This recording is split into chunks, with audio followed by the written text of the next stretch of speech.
On the 4th of July, 1946, over 200,000 people poured onto the hill at Gdańsk, eagerly awaiting to witness the most horrifying moment in history. She was only 22 years old, beautiful, smiling, and personally selecting prisoners for the gas chambers. Do not escape that atmosphere. This is not fiction, but history more chilling than anything we have ever been taught.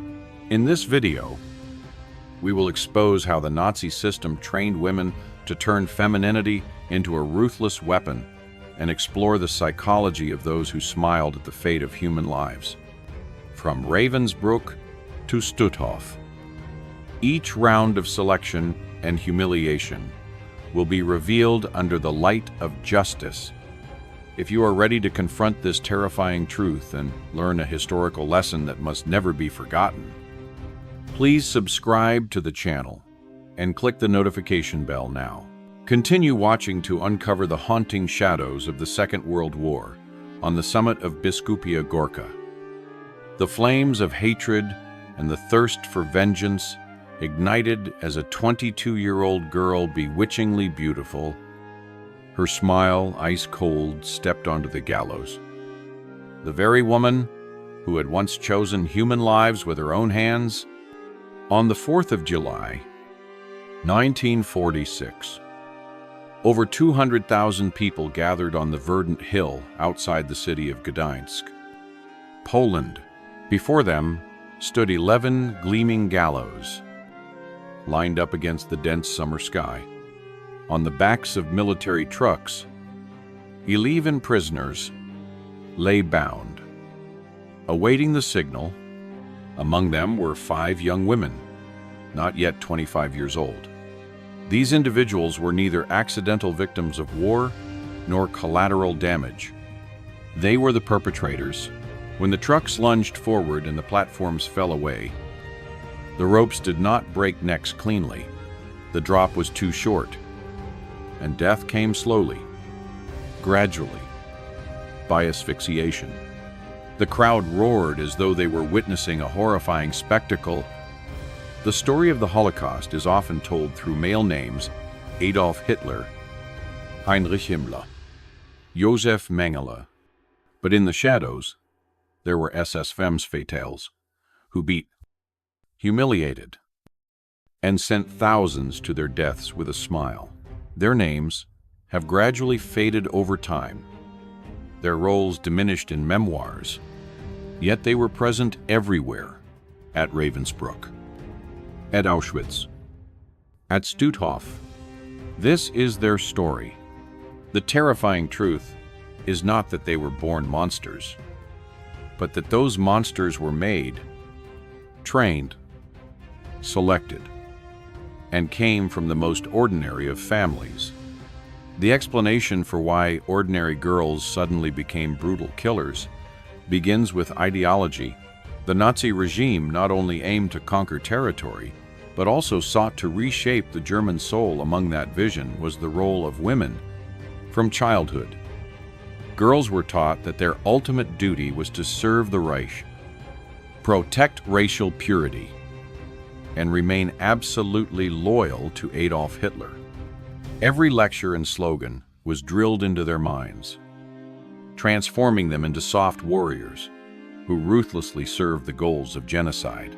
The slogan, Kinder, Küche, Kirche, children, kitchen, church, echoed everywhere, sounding gentle and feminine, yet carrying an extremely dangerous message. Women were not only to bear racially pure children, raise them according to Nazi values, and support their husbands, but also to serve as a silent, strategic force with unwavering loyalty, iron discipline, and unshakable faith. Children did not just refer to offspring, but to the next generation of the superior race. Kitchen was not only the cooking space, but the ideological furnace. Church was not merely a place of worship, but a sacred arena for carrying out the state's orders. The process of ideological sowing began at age 10. Schoolgirls were compelled to join the German Young Girls' League, where every small gathering, from obedience classes to singing the national anthem and physical training, was steeped in nationalist propaganda.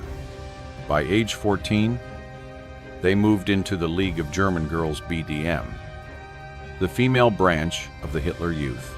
There, every activity from summer camps to weekend meetings was designed to build physical endurance, foster a spirit of discipline, and strengthen racial solidarity. In BDM camps, girls were trained not only to endure hardship, but also to remain cold in the face of others' suffering. They learned to maintain a calm demeanor, showing no emotion when listening to lectures about the threat posed by Jews, Poles, and Roma. Those who proved too soft or easily moved were deemed unsuitable. As a result, compassion for those outside the pure race was erased, replaced by a mindset that viewed them as subhuman enemies to be eliminated. The most horrifying aspect was that this ideology did not remain confined to textbooks. It seeped into every cell of their being. These young girls carried this worldview as an invisible network, turning them into perfect instruments of the regime. When war broke out and thousands of young men were called to the front, a power vacuum emerged that the SS filled by recruiting women into concentration camps.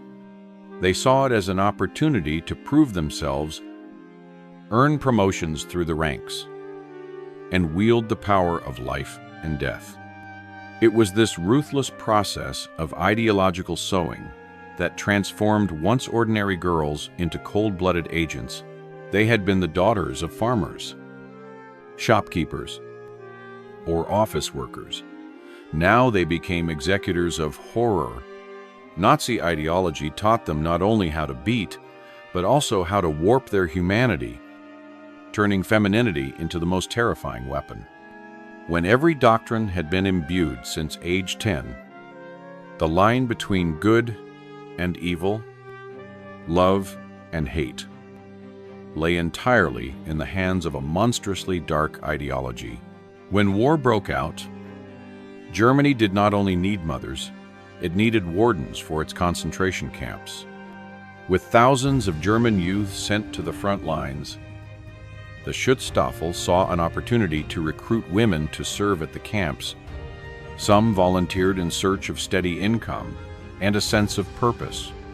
Others were seduced by the prestige and propaganda of the Nazi media, or simply believed the regime's lies. Training took place primarily at Ravensbruck, the largest women's concentration camp. There, recruits were taught the management of prisoners, the logistics of camp operations, and the most horrifying task of all, selecting inmates for the gas chambers.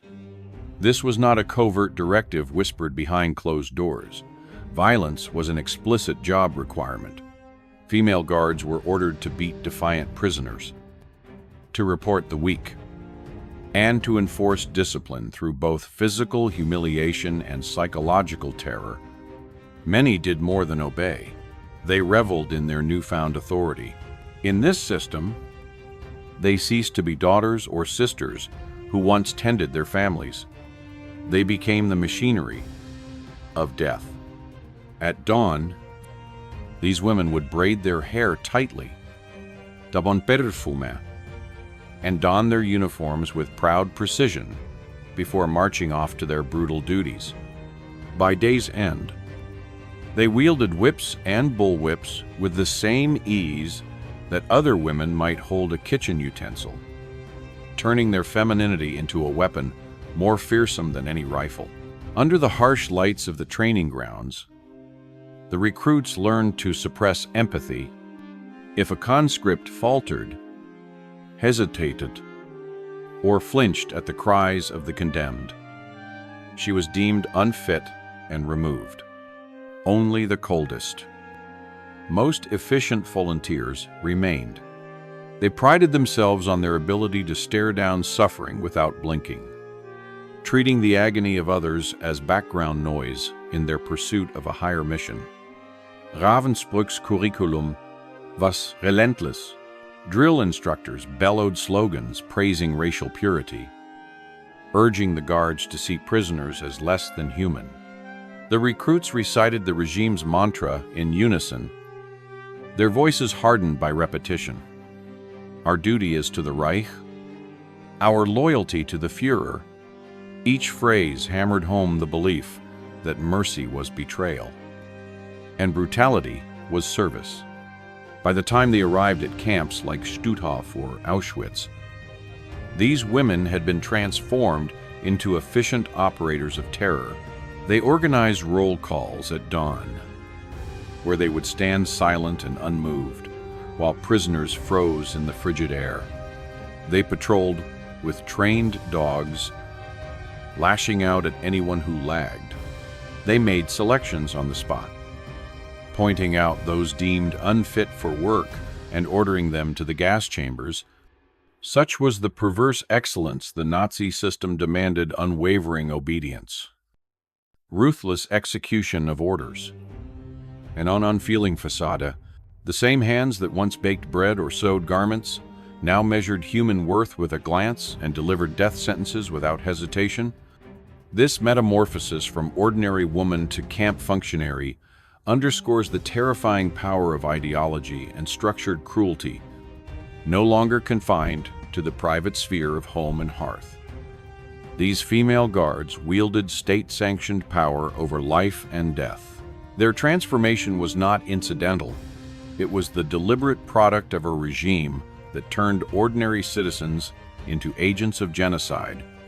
In their crisp uniforms and scented hair, they carried out atrocities with the same casual efficiency that others might approach a mundane chore, proving that under totalitarian rule, humanity itself can be redefined as expendable. At Stutthof, over 100,000 individuals passed through the camp gates. They were Jews, Poles, Soviet prisoners of war, and political adversaries of the regime. They endured starvation, beatings, executions, ensleu, labor until death. Amid this landscape of suffering stood young women not yet 25 years old, clad in polished SS uniforms, leather gloves, and shining boots. Accompanied by their guard dogs, they cracked whips with cold precision, doused naked prisoners with ice-cold water during roll calls in freezing weather, and laughed as they delivered blows that echoed across the compound. Many of these guards indulged themselves in a grotesque display of vanity, braiding their hair into perfect buns, applying lipstick before each shift, and wearing their uniforms like runway fashion. They danced in the SS barracks, broadcasting propaganda chants over camp loudspeakers to glorify their own power. Jenny Wanda Barkman, known as the Beautiful Spectre, embodied this fatal combination of glamour and brutality. Irma Gries, only 22 years old at her execution, was infamous for her ice-cold smile as she selected prisoners for the gas chambers. The horror lies not only in their actions, but in how swiftly and completely they adapted to them. The camp system had stripped away any vestige of empathy, transforming ordinary young women into efficient instruments of death, where femininity itself became a weapon of obedience, cruelty, and silence. These SS guards did not carry out their duties behind closed doors. Their violence was a public spectacle sanctioned by the state. They marched through the barracks with mechanical precision, escorting inmates to forced labor or execution, all while maintaining an air of casual superiority. At every juncture, their roles required them to dehumanize others, viewing prisoners as less than objects, mere ciphers in the mechanics of genocide. Their ability to suppress any moral hesitation was the product of relentless indoctrination, which taught them that mercy was a betrayal of the Reich and that brutality was divine service. By the war's end, close to 3,700 women had served as SS guards.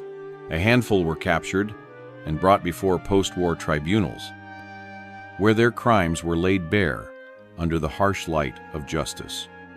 Yet the majority sank into the shadows of post-war Europe, swallowed by a society preoccupied with other upheavals and often unwilling to confront female complicity. These women faded into anonymity, their deeds overshadowed by the notoriety of male perpetrators, allowing many to evade accountability. The scale of impunity for female SS guards exposes a troubling gap in our historical memory. While high-profile male figures were prosecuted and remembered, the female perpetrators slipped away, their stories consigned to footnotes. In forgetting them, we risk underestimating the regime's capacity to co-opt any sector of society, regardless of gender, into its machinery of death. Their anonymity became an additional form of cruelty, erasing the faces of those who once wielded whips and determined life or death. The legacy of Stutthof's female guards serves as a brutal reminder genocide requires more than ideology. It demands willing executors. When ordinary girls become architects of terror, humanity itself is at stake. We must remember that the mechanisms of mass murder did not depend solely on men in gray uniforms. Women, too, played pivotal roles, embodying the regime's darkest impulses with the same fervor and precision. Their transformation from girls to cold-blooded guards underscores a singular truth under totalitarian rule. No one is immune to the allure of absolute power and the destructive efficiency it brings.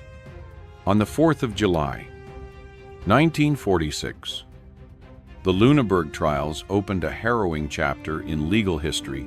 Among the defendants stood Irma Gries, only 22 years old, and infamously dubbed the hyena of Auschwitz, at the foot of the dock with a chilling calm. Having enlisted in the SS at 18, she underwent indoctrination and training at Ravensbruck, before transferring to Auschwitz and later Bergen-Belsen. Witnesses testified that she wielded a leather whip like a butcher's cleaver, unleashed her trained dogs on helpless prisoners, and conducted selections for the gas chambers with the detachment of one choosing fruit in a market. In the courtroom, Irma displayed no remorse. When the death sentence was announced, she merely blinked and uttered Schnell quickly, as if eager to conclude her own performance. On the 13th of December, 1945, she was executed by the famed British hangman, Albert Pierre Point. Closing the first act of reckoning, Irma was not the lone woman to face public retribution. Jenny Wanda Barkman, Gerda Steinhoff, Ursula Paradis, Elisabeth Becker, and numerous others also stood trial in open court, subjected to the same gallows that once instilled terror in their victims. Each one represented a link in the vast chain of violence. Having consciously chosen the path of brutality, following the Luneburg proceedings, the Bergen-Belsen trials continued the grim litany of testimonials. Survivors recounted prolonged beatings, forced exposure to freezing conditions, and systematic dehumanization. These were the same young women who, before the war, might have played the piano, baked bread, or written diary entries about dancing with friends. Now, they moved with the purpose of agents of annihilation, carrying out the chilling command to exterminate. These trials served more than the purpose of punishment. They functioned as living archives of atrocity. Photographs of corpses, camp records, and the unflinching testimonies of survivors were entered into the official record to ensure that future generations would grasp a fundamental truth. Evil does not wear a single uniform, nor does it require a monstrous visage. Sometimes, it hides behind the veneer of femininity, braided hair, painted lips, and polished boots. These women's transformations from ordinary civilians to camp functionaries were carefully documented, offering a blueprint of how ideology can warp and weaponize human beings. The trials illuminated the process by which youthful innocence was supplanted by uncompromising cruelty, a systematic progression from indoctrination to operational capacity to judicial accountability. Through the measured cadence of legal procedures, the world bore witness to the metamorphosis of human nature under totalitarian rule. In every verdict rendered, the judges sought not only to deliver justice, but to bear testimony. The gavel's fall echoed beyond the courtroom. Resonating as a warning, compliance without conscience is a potent tool for tyranny. By forcing these women to confront their victims face to face, the trials disrupted the facade of dutiful service they had maintained and exposed the full measure of their choices. When the smoke cleared and the verdicts were read, the message was unequivocal: no ideology, however pervasive, can shield perpetrators from responsibility. The legacy of these tribunals endures as a stark reminder that ordinary individuals, regardless of gender, can become architects of horror when they surrender their humanity to a murderous creed. The record of their trials stands as both judgment and memorial, ensuring that the horror they enabled will never again be trivialized or denied. Jenny Wanda Barkman, nicknamed the Beautiful Spectre, became the focal point of the Stutthof trials when she was brought to the gallows in Gdańsk on the 4th of July, 1946. Born in 1922, she arrived at Stutthof in 1944 and immediately distinguished herself by her brutality during the camp's selections, deciding who would be sent to forced labor and who would be condemned to the gas chambers. Before her execution, Barkman donned her crisp SS uniform and applied her makeup with meticulous care, leading many to mistake her for an office clerk rather than a functionary of death. When the truck meant to drive her to the gallows failed to start, the crowd of over 200,000 fell silent for a heartbeat, only to erupt in a roar of rage and vindication when a former prisoner lunged forward and shoved her from the vehicle, delivering a final, violent push that ended her life instantly.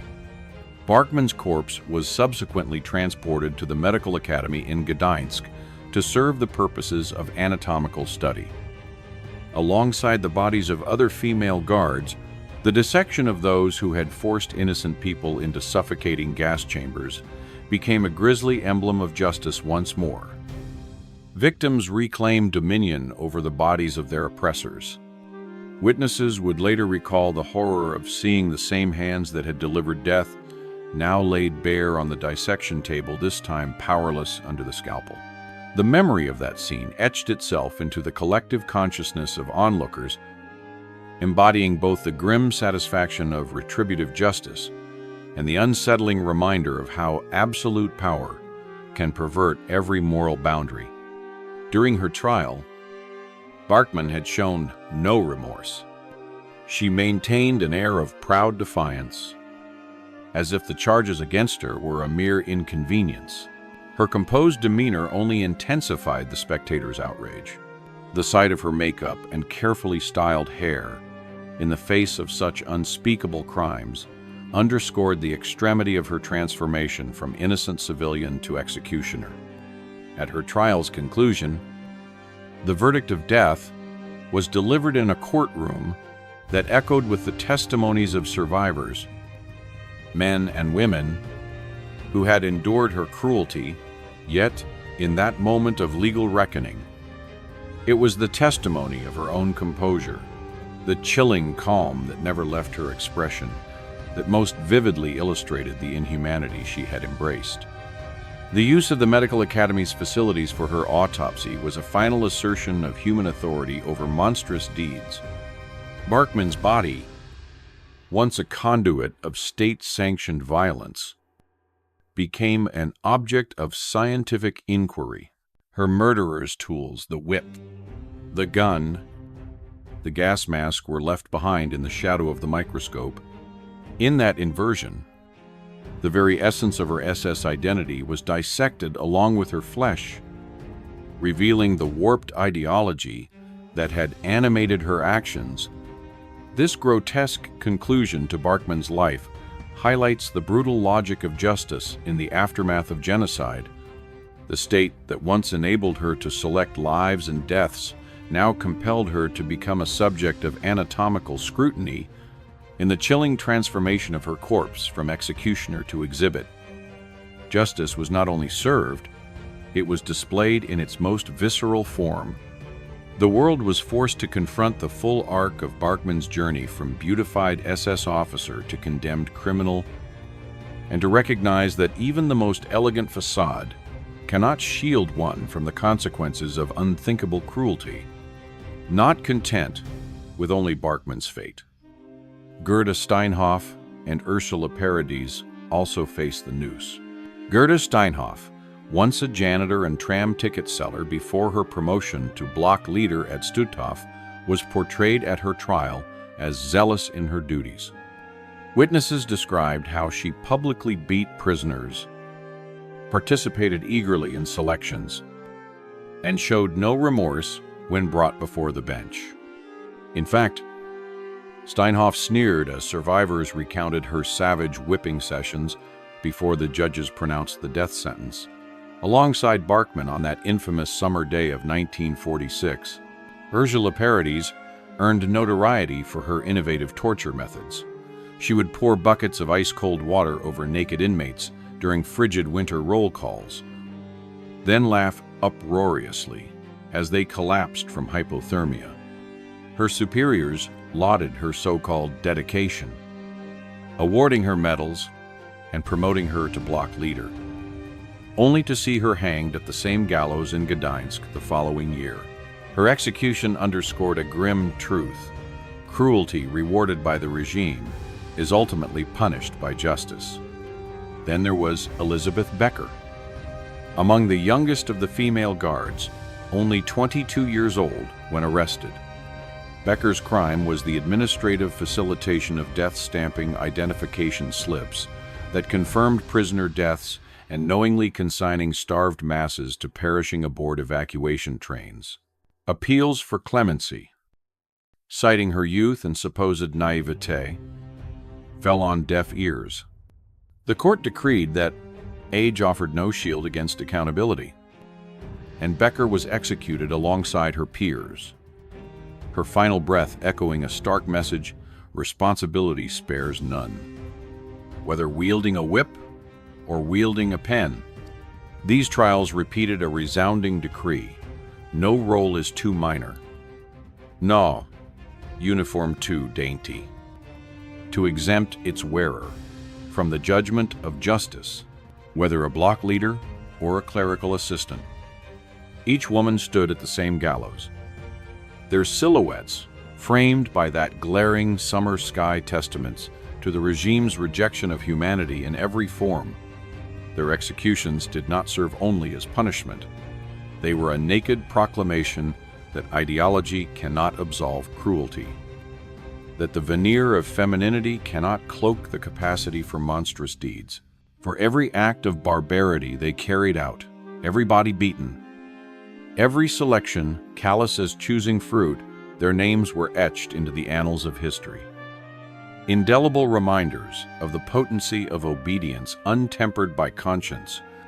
These women had been ordinary citizens, laundry workers, shop clerks, daughters of farmers yet under the SS banner. They embraced roles that defied the most grotesque expectations of human cruelty. The regime had offered them power, and they seized it with a fervor that shocked even hardened allies. But when the gavel fell, that same power offered no sanctuary. The noose, an instrument of state-sanctioned death, became an equalizer. In their final moments, some defiant, some resigned, they confronted the truth that the machinery of genocide consumed all who fueled its gears. Their legacy is not one of redemption, but of warning. When ordinary people abdicate moral judgment, they become architects of atrocity. Thus, the executions of Stutthof, Ursula Paradis, and Elizabeth Becker stand as stark testaments to a single, unyielding principle: new ideology, however persuasive, can override personal responsibility. In the stark aftermath of their trials, the world learned that justice does not discriminate by gender or station.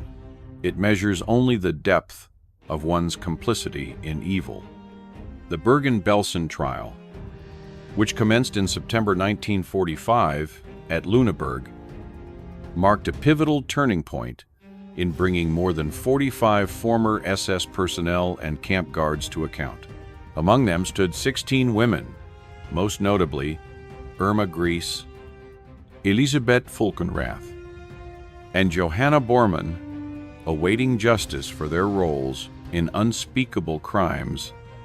The courtroom overflowed with survivors, their voices trembling as they recounted the relentless torture, starvation, and rape inflicted within the camp's barbed wire walls. They described the cold-blooded selections where a mere wave of the hand consigned inmates to death, and the gratuitous beatings delivered to satisfy sadistic whims. Testimonies faltered under the weight of emotion. Some defendants wept openly. Others denied culpability.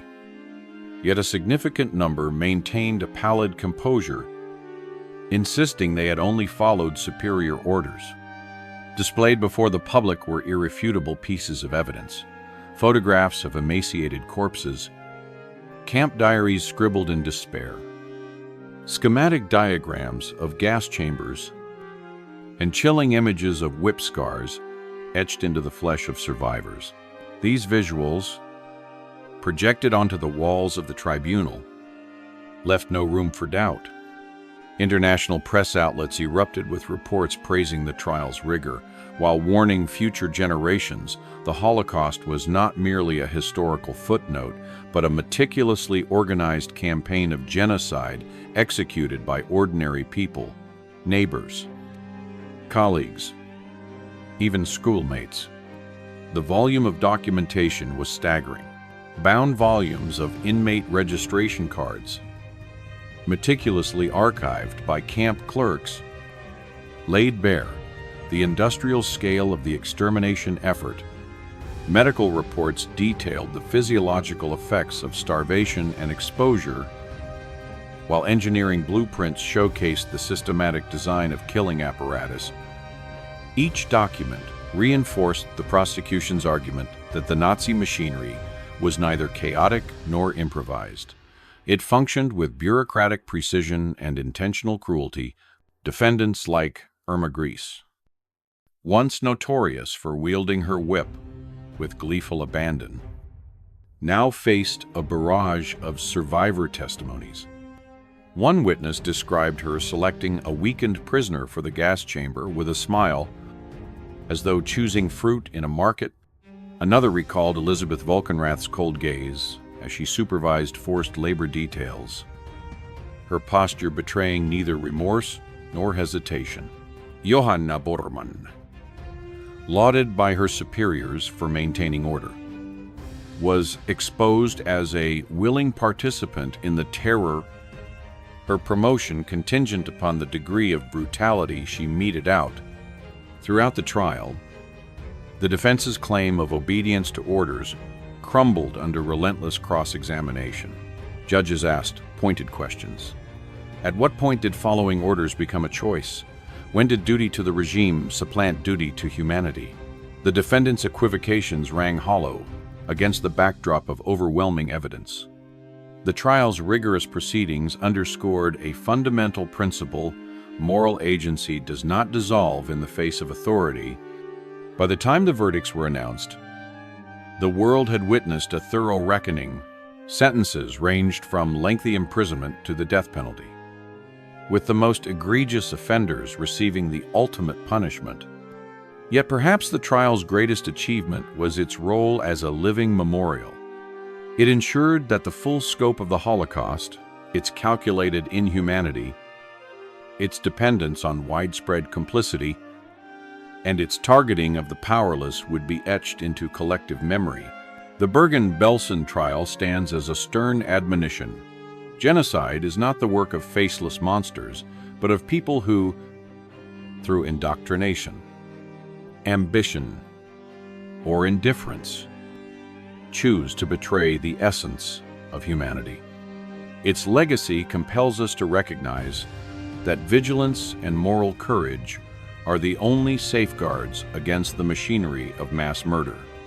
Even though the war receded into history, justice remained fatally flawed. Herta Botha, known infamously as the Stutthof fiend, slipped through the cracks of accountability with remarkable subtlety. During the Bergen-Belsen trial, she faced charges for wielding a pistol over defenseless prisoners and orchestrating death marches that claimed countless lives. Yet the court handed her a mere 10-year sentence, a decree that barely satisfied the indictment. After serving only 6 years, she walked free in 1951, adopting a false identity and vanishing into the fabric of the Federal Republic of Germany. Botha seamlessly assimilated as a healthcare worker, raised a family, and watched as her grotesque legacy faded into oblivion, unmentioned by neighbors and unqueried by officials. Botha was far from the only perpetrator to exploit the post-war legal landscape. Dozens of lower-level female guards, once block leaders or administrative assistants in the camps, were quietly released. Many returned to mundane occupations: typing clerks, homemakers, or municipal employees. Their reintegration delivered a fresh wound to survivors who witnessed the law's mercy as a betrayal of their suffering. For those who endured the SS's cruelty, seeing a former tormentor collecting a paycheck or caring for a sick child was a daily reminder that justice's reach had been sharply curtailed. The veneer of lawful pardon masked a harsher truth. The crimes of genocide were never fully expunged from the world's conscience. The implications of such leniency are chilling. When the machinery of genocide grinds on, the perpetrators emerge as citizens among us. Once the tide of retribution ebbs, the camp's hierarchies dissolved into everyday life, and the tools of mass murder were exchanged for briefcases and cash registers. Yet the psychological scars inflicted on survivors remained indelible. Every time a former guard passed on the street, it felt like a fresh violation, a testament that the legal system had allowed evil to persist under new guises. This miscarriage of justice was not the mere result of bureaucratic oversight. It was indicative of a broader unwillingness to confront complicity. Governments and legal bodies hesitated to pursue further prosecutions, deeming the passage of time as mitigating circumstances. The public, fatigued by ruin and reconstruction, often preferred to look forward rather than backward.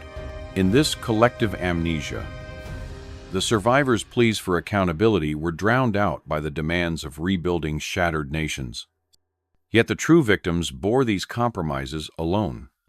Their memories, unlike statutes of limitations, refused to expire.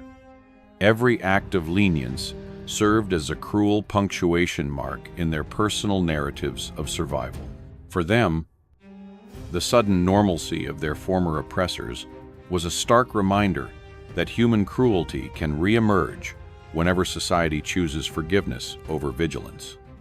The story of Herta Botha and countless other minor autocrats of atrocity is a warning etched in the annals of history when justice is partial. When laws permit escape, the moral fabric of society unravels at its seams. The shadow of impunity lingers longer than any sentence, haunting every corner where genocide once reigned. To honor the suffering of those who perished and those who survived, we must never allow the comforting illusions of reconciliation to eclipse the stringent demands of accountability in a world that promised never again. The fate of Botha and her ilk reveals how easily promises can be broken and how essential it is to remember that justice, once compromised, rarely returns in full measure. The following decade saw belated trials as the shadows of war returned to the halls of justice. In 2018, Johan Rebogen, a former Stutthof guard now 94 years old, stood trial for his teenage years, creating death records for camp inmates. Though decades had passed, the court held him to account for meticulously documenting the demise of countless victims. The very records he compiled to facilitate murder were read aloud in court, each ledger entry a testament to his complicity. The next year, in 2019, Bruno Day, aged 93, was convicted for aiding the deaths of more than 5,000 prisoners at Stutthof. Day's role had been administrative. Yet the tribunal rejected any distinction between direct violence and bureaucratic support. His conviction underscored the principle that compiling transport lists or sealing death certificates was as culpable as wielding a whip. The most striking case emerged in 2021 when Irmgard Furchner, a non-agenarian former SS secretary at Stutthof, attempted to flee on the first day of her trial at age 96. Charged with complicity in the murder of over 11,000 individuals, Furchner had typed orders, scheduled transports, and understood that her paperwork sealed lives. Her flight prompted the court to view her actions as confirmation of guilt. She could not deny awareness of the consequences. When she was brought back to the dock, the stark reality crystallized. She had sustained the camp's killing machinery with every keystroke. These trials, held more than half a century after the conflict, delivered a powerful message. No role, however small, can evade responsibility. No passage of time can erase the stain of atrocity. Justice proved not to be merely retributive, but commemorative, inscribing these crimes into the collective memory so that they may never be repeated. Each verdict reaffirmed that moral agency endures long after the last bullet is fired. By prosecuting former functionaries in their 90s, the courts demonstrated a refusal to allow bureaucratic minutiae to dissolve into the mists of time. Whether guard or clerk, each individual choice to participate in genocide demanded scrutiny. The legal pursuit of Rebegen, Day, and Furchner conveyed that genocide is not an isolated event, but the accumulation of countless decisions made by ordinary people. Above all, these late-stage prosecutions emphasized that justice transcends punishment. It serves as an unyielding chronicle of human capacity for cruelty and, conversely, for accountability. When education and ethics falter, individuals may still choose a path of conscience over complicity. The legacy of these trials stands as a beacon even when the world has moved on and years have turned to decades. The imperative to confront evil remains as urgent as ever. In preserving these testimonies, society pledges to uphold the truth that genocide is never victimless, and that the machinery of death grinds on only so long as people refuse to intervene, justice is not confined to the noose that tightens around a criminal's neck. It also dwells in the courtroom, where survivors tremble as they recount memories of unspeakable brutality. For many, the image of a 22-year-old woman smiling as she decided who would live and who would perish in the cold gas chamber refuses to fade. The Bergen-Belsen trials, the Stutthof proceedings, and even belated cases like that of Irmgard Furchner at the age of 96 underscore that justice transcends mere punishment or reward. It resides in the meticulous recording of events, in exposing the truth so that no future generation can deny what occurred. Photographs of emaciated corpses, selection lists, and witness testimonies together lift the veil on the concentration camp's horrors, transforming each trial into a dark yet indispensable chapter in human history. Justice also acts as the voice of memory, refusing to let silence erase atrocity. When defendants insist they were only following orders, the tribunal does not stop at evaluating their actions.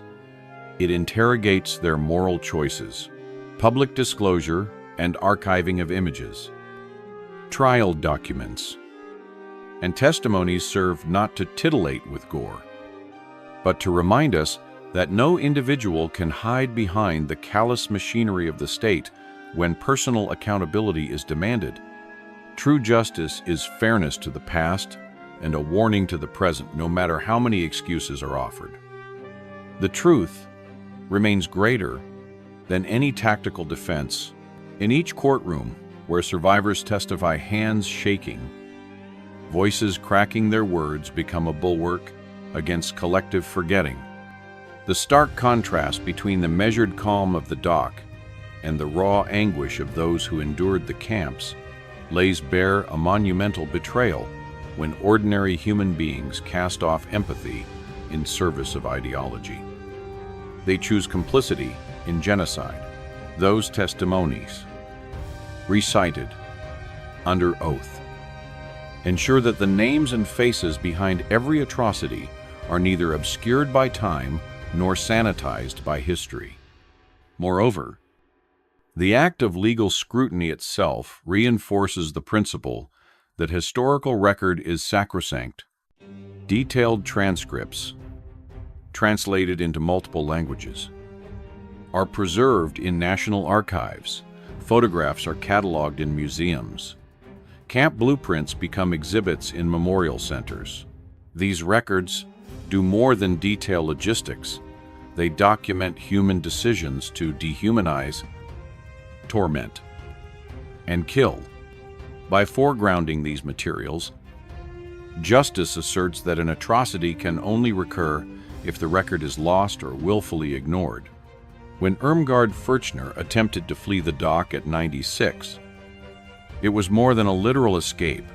It was a desperate bid to evade the implacable force of collective memory. Her prosecution reminded the world that time does not dilute responsibility. The tribunal's careful attention to every keystroke of her SS secretary work, to every ledger entry she approved, demonstrated that bureaucratic participation in mass murder is as indictable as wielding a whip. Ultimately, justice in the post-war trials is both a ledger of past crimes and a moral compass for the future.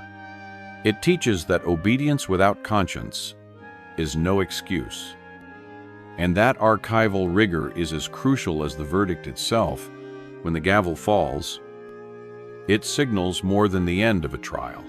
It marks a collective vow to remember, to document, and to hold fast to the truth, so that the specter of genocide will never again find fertile ground in silence or willful ignorance.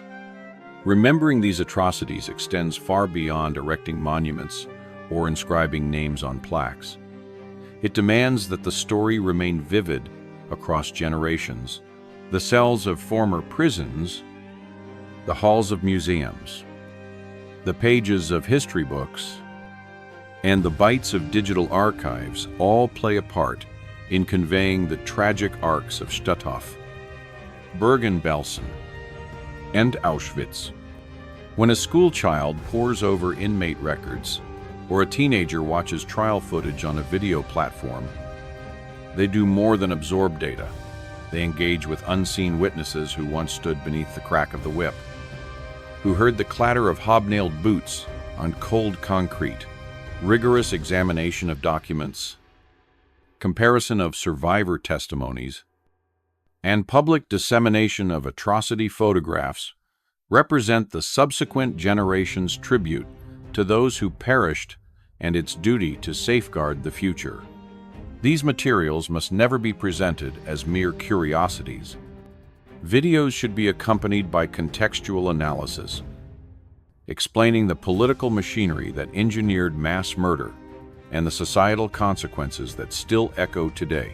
Articles must delve into how ideological indoctrination rendered neighbor against neighbor, and exhibitions ought to unpack the systemic processes behind each selection. Each public execution, when the public grasps the full weight of a single choice to send prisoners to the gas chamber, when they comprehend the ritual of a roll call at dawn, they become equipped to identify the seeds of extremism in contemporary politics and everyday life. Memory thus becomes a mirror, reflecting any scenario in which authority seeks to supplant conscience by maintaining an unflinching record of the past.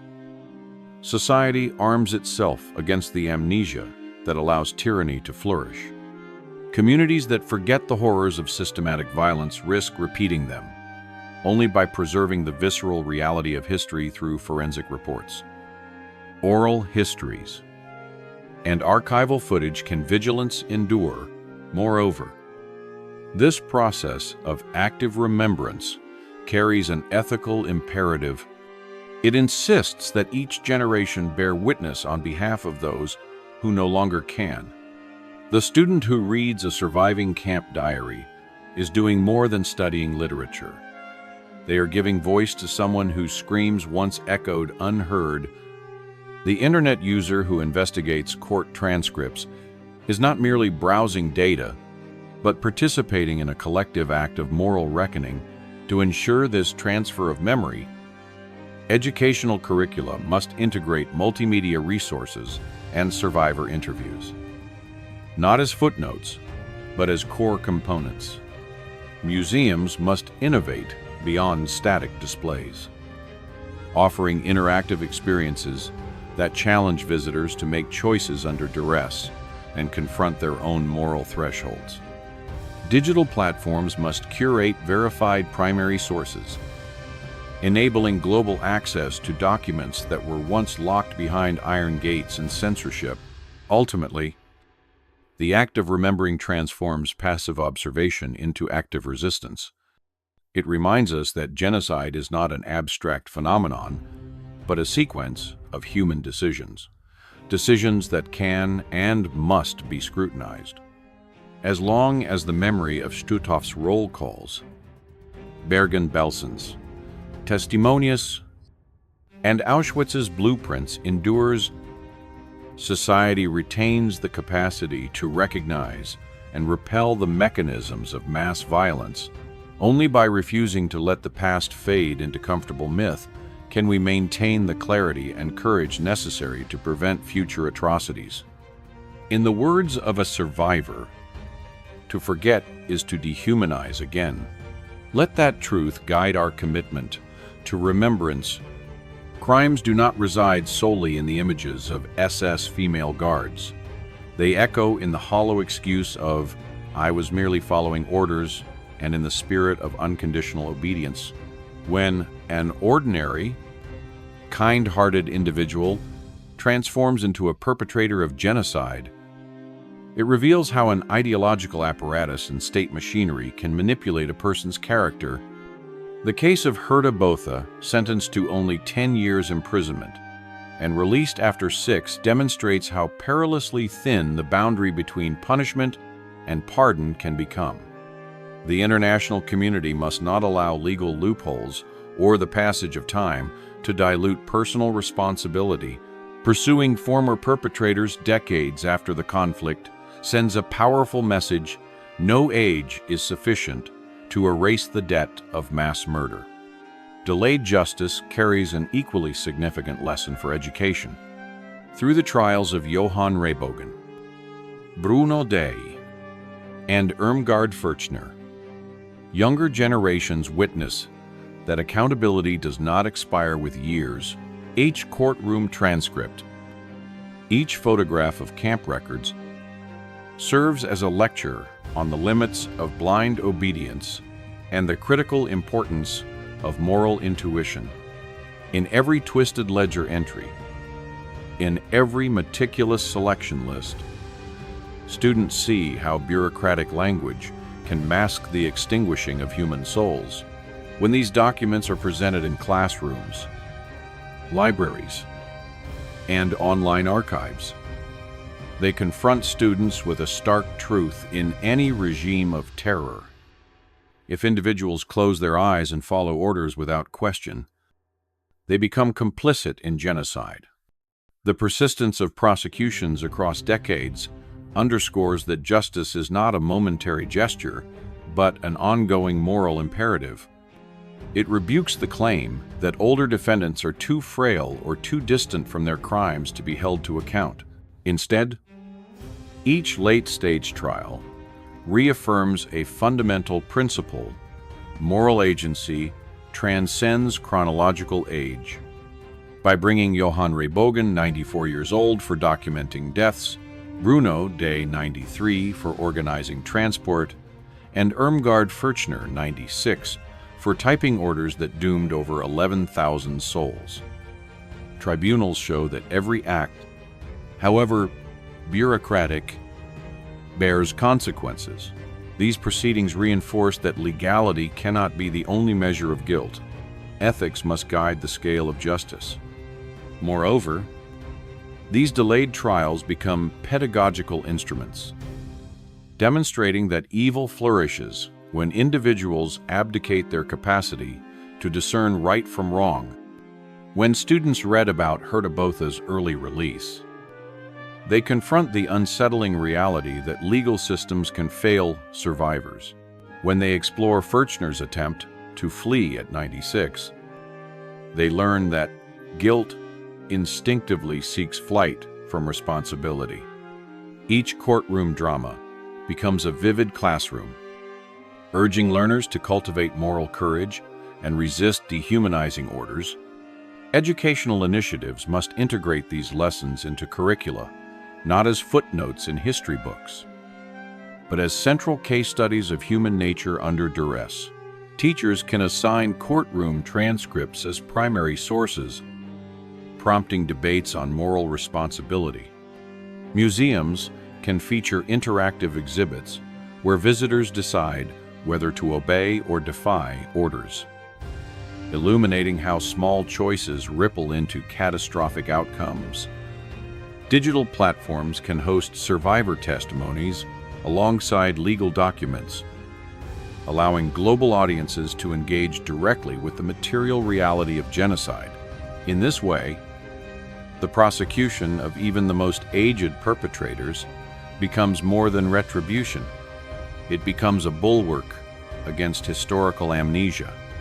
It embodies the conviction that memory and accountability are inseparable, ensuring that when the machinery of terror reemerges, people will remember their duty to humanity over their fear of authority.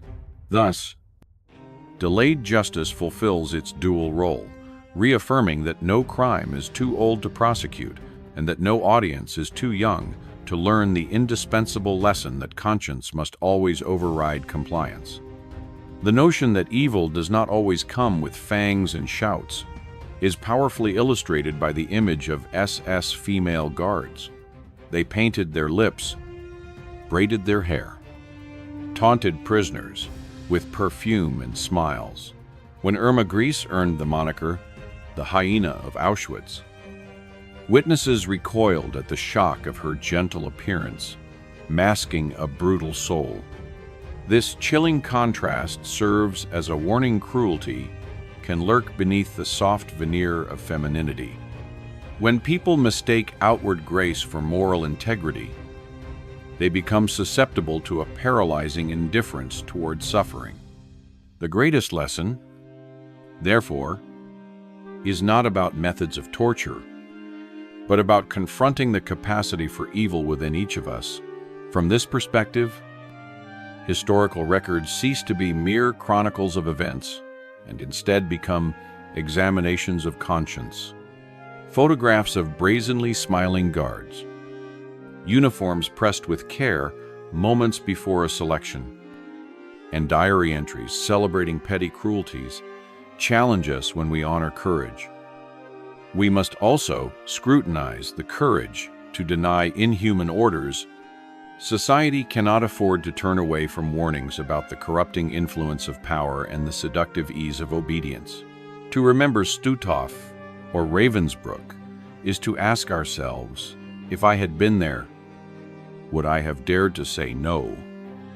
And if the answer is uncertain, then we must confront the boundaries of our own moral courage. Every time we revisit the image of a glamorous SS woman trailing a prisoner with a spritz of scented water, we confront our own potential for indifference. The real horror lies not only in the acts themselves, but in the normalization of those acts by individuals who looked and perhaps even sounded innocent. This normalization is a moral contagion. It spreads when people fail to question authority and adopt the veneer of official duty. Thus, the study of these records becomes a moral litmus test. Our capacity to feel outrage, to refuse the banality of evil, is the measure of our humanity.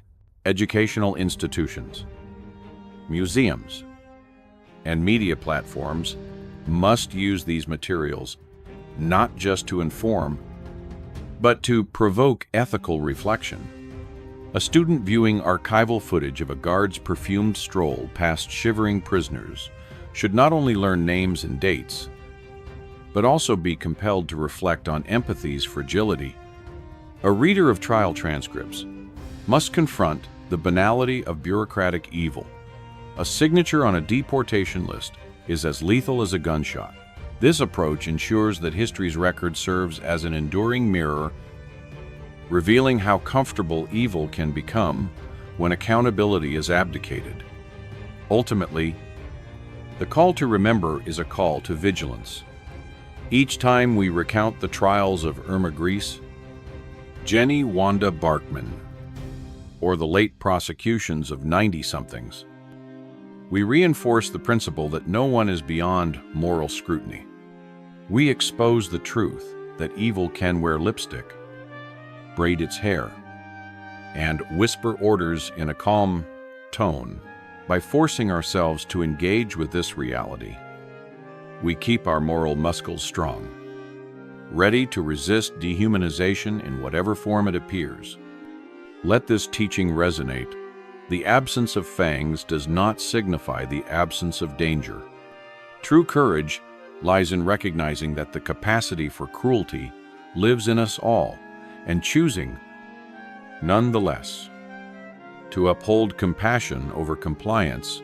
Only then can we ensure that the lessons of history are not relegated to dusty archives, but continue to guide us toward a more humane future. The stories of Stutthof, Bergen-Belsen, and Ravensbruck do not end with a period but mark the beginning of a new chapter in humanity's shared responsibility.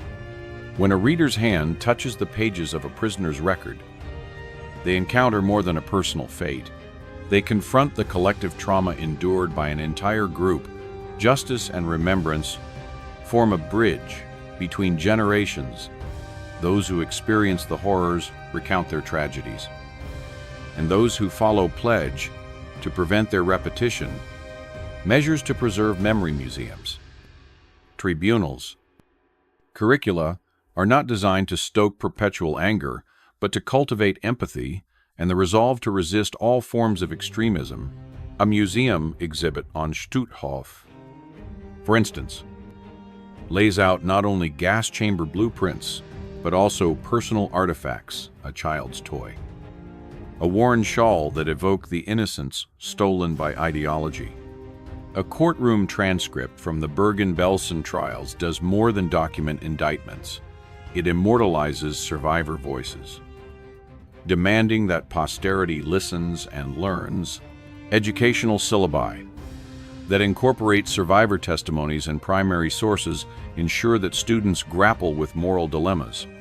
Would they have had the courage to defy orders when peers remain silent by encountering these materials? Individuals internalize a powerful mantra, never again. This phrase is not an empty slogan, but a personal vow to uphold humanity against the destruction wrought by totalitarian doctrines.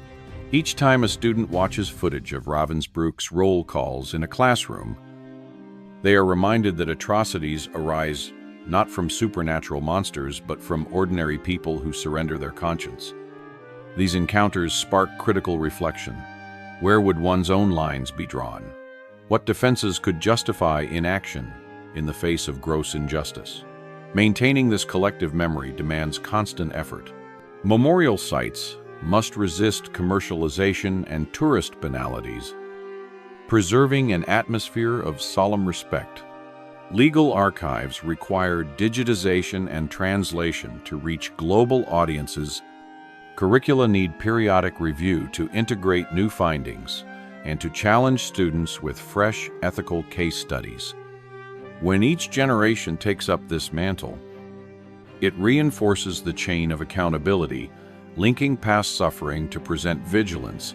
At its core, this commitment is a declaration of values that compassion must outlive hatred, that moral courage must outshine blind obedience. When individuals remind themselves, "I will not allow this to happen again," they embrace a responsibility that transcends borders and epochs. They affirm that humanity's worst tendencies can be checked by collective will, by the courage to speak out, and by the determination to bear witness. This is the ultimate message. Justice is more than punishment. It is a promise from the future to the past that the pain will never be forgotten. It is a pledge that the lessons of Stutthof, Bergen-Belsen, and Ravensbruck will continue to reverberate, guiding societies toward greater empathy and resolute resistance to tyranny. In this way, remembrance becomes an act of hope, ensuring that the scars of history serve as perennial warnings rather than fading echoes. This video is not merely a dry historical report, but a scathing warning to everyone today and for generations to come. Through the images of SS women from Irma Gresse smiling before the gas chamber to Jenny Wanda Barkman strutting proudly in her uniform, we recognize that evil does not always roar or reveal itself with claws. Sometimes it hides behind a smile and the trappings of femininity. That is the core value this video delivers: the ability to see through the outer veneer, to identify where power abuses morality, and to raise the alarm in time. The most powerful message is that even ordinary people can become brutal monsters when they blindly follow inhuman orders. We learn that ideology and systems can mold individuals into instruments of murder, and that no one, regardless of gender or age, is immune to the temptations of power. By detailing the processes of selection, training, torture, and trial, the video lays bare the mechanics of genocide, from the propaganda of Kinder, Küche, Kirche, to the merciless drama played out at the gallows.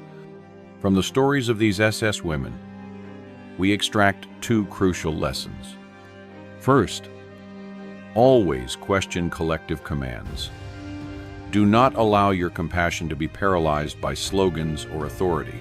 Second, remembrance is not merely an archive of past data, but an ongoing responsibility to educate, to analyze, and to critique so that history does not repeat itself. When each person pledges never again, they keep the flame of humanity burning against the destructive forces of ideology.